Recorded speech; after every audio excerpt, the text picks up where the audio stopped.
Fort കൊച്ചിയിൽ വഴിയോരത്ത് ഉണങ്ങിയ മരച്ചില്ല കടയ്ക്ക് മുകളിലേക്ക് വീണു. ടവർ റോഡിലെ കടയിൽ ഭക്ഷണം കഴിച്ചുകൊണ്ടിരുന്നവർ തലനാരിഴയ്ക്കാണ് രക്ഷപ്പെട്ടത് എന്നതാണ് ആ വാർത്തയുടെ ഒരു പ്രധാനപ്പെട്ട ഭാഗം.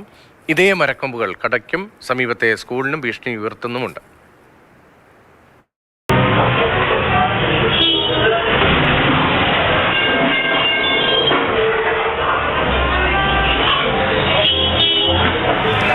ഇവിടെയാണ് അത് സംഭവിച്ചത്.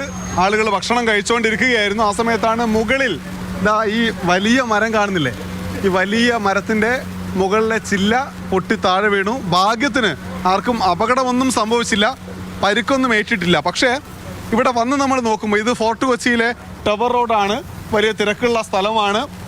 ഇവിടെ വന്ന് നമ്മൾ നോക്കുമ്പോഴുള്ള കാഴ്ച അതാ ഈ മരം, അപ്പുറത്തും മരമുണ്ട്. ഈ മരത്തിൻ്റെ ഒക്കെ ഒരുപാട് ചില്ലകൾ അപകടാവസ്ഥയിലാണ്, എപ്പോൾ വേണമെങ്കിലും താഴോട്ട് വീഴാം എന്ന അവസ്ഥയുണ്ട്. ഇപ്പോൾ മരം വീണ സ്ഥലത്തിന് നേരെ എതിർഭാഗം ട്രാൻസ്ഫോമറാണ്. ട്രാൻസ്ഫോമറിന് തൊട്ട് മുകളിൽ കാണുന്ന ആ മരത്തിൻ്റെ ഒരു ഭാഗം, ആ ചില്ലയുടെ ഒരു ഭാഗം നേരത്തെ മുറിച്ച് കളഞ്ഞതാണ്, അപകടാവസ്ഥയിലാണെന്നുള്ളത്.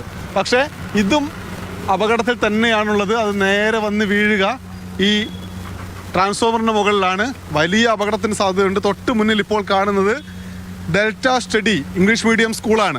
ഈ സ്കൂളിൽ ഒരുപാട് കുട്ടികൾ പഠിക്കുന്നുണ്ട്. അവർക്കൊക്കെ അപകടം ഉണ്ടാവാനുള്ള സാധ്യതയാണുള്ളത്. എന്തായാലും ഈ കടയുടെ ഉടമ നമുക്കിപ്പോൾ ചേരുന്നുണ്ട്. ഭക്ഷണം കഴിച്ചുകൊണ്ടിരിക്കുന്ന സമയത്ത് ഒരു നനഞ്ഞ മരത്തിൻ്റെ ചടി വന്ന് ടേബിളിലാണ് വന്ന് വീണു. ടേബിൾ തകർന്നു പോയി.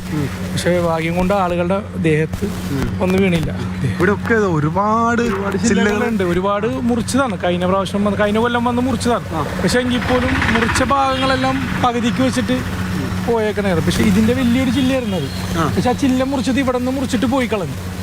കുഞ്ഞുങ്ങൾ വരുന്നതല്ലേ ഇത് സ്കൂള് ഇറങ്ങി വന്ന സ്ഥലമാണ്, കുട്ടികൾ ഇറങ്ങി വന്ന സ്ഥലമാണ്. കുട്ടികൾ ഇറങ്ങി വന്ന സ്ഥലം മാത്രമല്ല, പഴയ ട്രാൻസ്ഫോമറാണ്. അത് അങ്ങോട്ട് പറഞ്ഞാലും ഇങ്ങോട്ട് പറഞ്ഞാലും അപകടവും. വലിയ അപകടത്തിനുള്ള ഒരു സാധ്യതയാണ് ഇവിടെ എപ്പോഴും ബാക്കി നിൽക്കുന്ന. ആ ദൃശ്യം തന്നെ നമുക്ക് കാണാം. അത് മേശയ്ക്ക് മുകളിലല്ല, ഒരാളുടെ തലയിലാണ് വീണതെങ്കിൽ ഒരുപക്ഷെ വലിയ അപകടം സംഭവിക്കുകയായിരുന്നു. എന്തായാലും ഈ ചില്ലകളിൽ പലതും വെട്ടി മാറ്റേണ്ടതുണ്ട്, എന്നാൽ മാത്രമേ അപകടം ഒഴിയുകയുള്ളൂ. വിദേശ സഞ്ചാരികൾ ഉൾപ്പെടെ നിരന്തരം വരുന്ന സ്ഥലമാണിത് എന്നുകൂടി അധികാരികൾ കാണണം. വിജേഷ് പുതുവാശ്ശേരിക്കൊപ്പം ഫോർട്ട് കൊച്ചിയിൽ നിന്ന് അനൂപ് ദാസ്, മാതൃഭൂമി ന്യൂസ്.